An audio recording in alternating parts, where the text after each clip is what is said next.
Hello everyone, good morning to all. இன்றைக்கி வந்து Monday vlog தான் வந்து நீங்கள் பார்க்க போகிறீங்க நம்மளோட சேனலில். ஃபஸ்ட்டு இன்றைக்கி காலையில் எழுந்திரிச்ச உடனே பார்த்தீங்கன்னா நான் வந்து கிச்சனை தான் வந்து ஃபஸ்ட்டு வந்து இன்றைக்கி க்ளீன் பண்ணிட்டேன். நம்மளுக்கு வந்து கிச்சனை வந்து க்ளீன் பண்ணிட்ட பிறகு தான் வந்து சமைக்கவே ஆரம்பிக்கணும் அப்படின்றதுனால நான் கிச்சனை வந்து ஃபஸ்ட்டு எந்திரிச்ச உடனே கேஸ் ஸ்டவ்லாம் க்ளீன் பண்ணிவிட்டு கேஸ் ஸ்டவ்லாம் நல்லா தொடச்சி வாஷ் பண்ணி எடுத்துகிட்டு சிங்கையுமே அப்படியே வந்து ஃபுல்லாக பார்த்திங்கன்னா சோப் போட்டு நல்லா வாஷ் பண்ணி எடுத்துக்கிட்டேன். அதுக்கப்புறம் பார்த்திங்கன்னா நல்லா க்ளீனாக தொடச்ச பிறகு பளபளன்னு இருந்துச்சு. இந்த மாதிரி தொடச்சி க்ளீனாக சமைக்க ஆரம்பிக்கும்போது மைண்டும் கொஞ்சம் ரிலாக்ஸாக ஃப்ரீயாக இருந்துச்சு. ஃபஸ்ட்டு வந்து பார்த்திங்கன்னா காலையில் பார்த்திங்கன்னா டீ தான் வந்து போடலான்னு சொல்லிவிட்டு பால் ஊற்றி வச்சேன். டீ தூள் பார்த்திங்கன்னா காலி ஆகிடுச்சா. அதுக்கப்புறம் பார்த்திங்கன்னா ஒரு 5 rupees த்ரீ ரோசஸ் பேக்கெட் வாங்கிட்டு வந்து நல்லா இஞ்சி போட்டு தட்டி அதுக்கப்புறம் டீ வந்து சுட சுட குடித்தாச்சு. அது என்னமோ தெரியலங்க, மார்னிங் வந்து அந்த ஒரு டீ அல்லது காஃபி, நாங்கள் டீ காஃபி ரெண்டுமே குடிப்போம். இன்றைக்கி வந்து நான் டீ தான் போட்டிருந்தேன். அப்படியே பார்த்திங்கன்னா பிரேக்ஃபாஸ்ட்டுக்கு பார்த்திங்கன்னா தோசை தான் இன்றைக்கி எங்கள் வீட்டில்.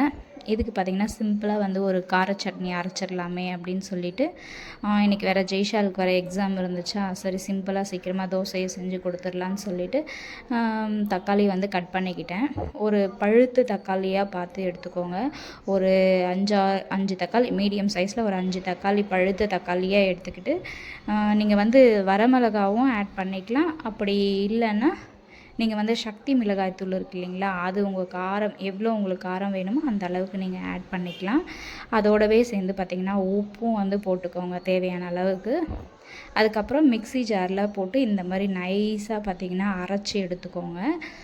இந்த மாதிரி அரைச்சி எடுத்துகிட்டதுக்கப்புறம் கடாயில் பார்த்திங்கன்னா எண்ணெய் ஊற்றிக்கோங்க தேவையான அளவுக்கு. எண்ணெய் ஊற்றி கடுகு உளுத்தம்பருப்புலாம் போட்டு கருவேப்பிலை போட்டு தாளிச்சிக்கோங்க. இங்கே நீங்கள் ரெடி பண்ணி வச்சுருக்கீங்க இந்த தக்காளியை வந்து இதோடு சேர்த்துக்கோங்க. இதோட தேவையான அளவுக்கு பார்த்திங்கன்னா தண்ணியும் வந்து சேர்த்துக்கிட்டு கல்லுப்பு கொஞ்சம் ஆட் பண்ணிக்கோங்க. உங்கள் உப்பு எவ்வளோ தேவையோ அதுக்கேற்ற மாதிரி நீங்கள் உப்பு பார்த்து ஆட் பண்ணிக்கோங்க. பாருங்கள், குழம்பு வந்து நல்லா திக்காக கொதிச்சு வந்திருக்கு. அப்படியே பக்கத்தில் பார்த்திங்கன்னா நான் தோசைக்கும் ரெடி பண்ணிட்டேன். நல்லா கிறிஸ்பியாக மொறுன்னு சொல்லிவிட்டு ஒரு தோசையை சுட்டு என் பையனுக்கு கொடுத்தாச்சு. இன்றைக்கி தான் அவனுக்கு தான் ஃபஸ்ட்டு தோசை எங்கள் வீட்டில்.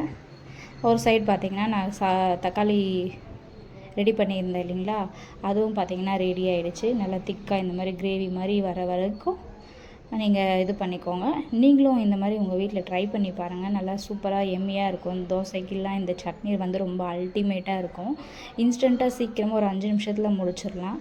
அப்புறம் எங்கள் வீட்டு குட்டி பாப்பாவும் வந்தாங்களா, அவங்களுக்கும் வந்து பார்த்திங்கன்னா ஒரு 2 தோசை வந்து ஊட்டி விட்டேன். அவங்களும் சாப்பிட்டாங்க. எப்படி இருந்ததுன்னு கேட்டால் அவளும் சூப்பராக இருக்குதுன்னு சொல்லிட்டு சொன்னான். அதுக்கப்புறம் பார்த்திங்கன்னா ஒரு சைடு பார்த்திங்கன்னா உலையும் ஊற்றி வச்சிட்டேன். அதுக்கப்புறம் பார்த்திங்கன்னா இன்றைக்கி லஞ்சுக்கு வந்து புளிச்சக்கீரை தான் வந்து செய்யலான்னு முடிவு பண்ணியிருந்தேன். அதுக்கு தேவையானது வந்து வெங்காயம், பச்சை மிளகாய், அதுக்கப்புறம் கத்திரிக்காய் 2, இது 2 தான் நான் ஆட் பண்ணேன். ஃபஸ்ட்டு வந்து கீரையை வந்து நல்லா வாஷ் பண்ணி எடுத்துக்கோங்க. ஒரு முறை 2 முறைக்கு நல்லா வந்து கீரையை அலசி எடுத்துக்கோங்க.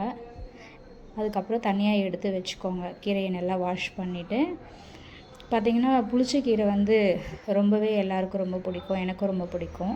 ஃபஸ்ட்டு ஒரு சட்டியில் வந்து புளிச்சக்கீரையை ஆட் பண்ணிக்கோங்க.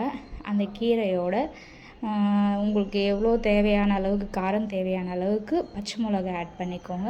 அதுக்கப்புறம் ஒரு மீடியம் சைஸில் பார்த்திங்கன்னா ஒரு 2 வெங்காயத்தை வந்து வெட்டி இதோடு சேர்த்துக்கோங்க.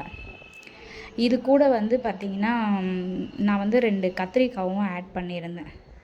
2 கத்திரிக்காய், எப்போ நான் வந்து புளிச்சக்கீரை செஞ்சாலுமே வெறும் கீரையை செய்ய மாட்டேன், கூட வந்து 2 கத்திரிக்காயும் ஆட் பண்ணிப்பேன். பூண்டு இதெல்லாம் வந்து ஆப்ஷனல், இருந்தால் போட்டுப்பேன், இல்லைன்னா நான் போட மாட்டேன். ஆக்சுவலாக நான் இன்றைக்கி பூண்டே போடலை. 2 கத்திரிக்காய், வெங்காயம், அதுக்கப்புறம் பார்த்திங்கன்னா பச்சை மிளகாய், உப்பு, இது மட்டும்தான் வந்து போட்டு இந்த கீரையை வந்து நல்லா வந்து வேக வச்சு எடுத்துக்கிட்டேன். நல்லா வேக வச்சு எடுத்துக்கிட்ட பிறகு நல்லா குக்காக இருக்குங்க. இந்த கீரையை வந்து அந்த பச்சை வாசனை போகிறவரையும் நல்லா இது பண்ணணும். அதுக்கப்புறம் பார்த்திங்கன்னா கீரை வந்து பார்த்திங்கன்னா நல்லா வெந்து சாஃப்டாக வந்திருக்குங்களா. இந்த ஸ்டேஜில் வந்து நம்ம கீரையை வந்து கல் சட்டியில் போட்டு கடையணுங்க. யாருமே வந்து பார்த்திங்கன்னா மிக்சியில் போட்டு கடைஞ்சிடாதீங்க. ஒரு சிலர் பார்த்திங்கன்னா மிக்சியில் போட்டுருவீங்க, அது ஒரு நைஸாக இருக்கும், இருந்தாலும் அதோட டேஸ்ட் அதோட தன்மை வந்து மாறிடும். கல் சட்டியில் போட்டு நல்லா கடைஞ்சி எடுத்துக்கோங்க. அப்போ தான் அதோட டேஸ்ட் வந்து அல்டிமேட்டாக இருக்கும், வேறு லெவலில் இருக்கும். கொஞ்சம் ஒரு 5 மினிட்ஸ் வந்து டைம் கொடுத்து இதை பண்ணிங்கன்னா சூப்பராக இருக்குங்க. அதுக்கப்புறம் நான் வந்து தாளிக்கிறதுக்கு பார்த்திங்கன்னா மண் சட்டியில் தான் தாளிக்கலான்னு சொல்லிட்டு எடுத்து வச்சேன். மண் சட்டியில் வந்து தேவையான அளவுக்கு வந்து ஆயில் சேர்த்துக்கோங்க, கடுகு சேர்த்துக்கோங்க. உங்களுக்கு காரம் கம்மியாக இருந்துச்சுன்னா நீங்கள் வரமிளகாய் சேர்த்துக்கோங்க. வரமிளகாய் சேர்த்துக்கிட்டு நல்லா வெட்டி வச்சுருக்கிற ஒரு பெரிய வெங்காயத்தை வந்து இதோட நீல வாக்கில் கட் பண்ணி சேர்த்துக்கோங்க. நல்லா கலந்து விட்டுக்கோங்க. அதுக்கப்புறம் பார்த்திங்கன்னா ப்ரௌனிஷாக வர வரலும் வந்து ஃப்ரை பண்ணி எடுத்துக்கோங்க. கருவேப்பிலை வாசனையாக இருக்கிறதுக்காக கருவேப்பிலை ஆட் பண்ணிக்கோங்க. எப்போவுமே வந்து பார்த்திங்கன்னா கீரை குழம்பு இந்த மாதிரிலாம் செஞ்சிங்கன்னா வெங்காயத்தை வந்து நல்லா ப்ரௌனிஷாக வதக்கி எடுத்துக்கோங்க. அதுக்கப்புறமா நீங்கள் கீரையை சேர்த்திங்கன்னா அது ஒரு வடகம் டேஸ்ட்டில் ஃப்ளேவராக இருக்கும், நல்லா சூப்பராக எம்மியாக இருக்கும். இன்றைக்கி நம்மளோட வீட்டில் லன்ச் அண்ட் டிஃபன் வந்து இதுதான்.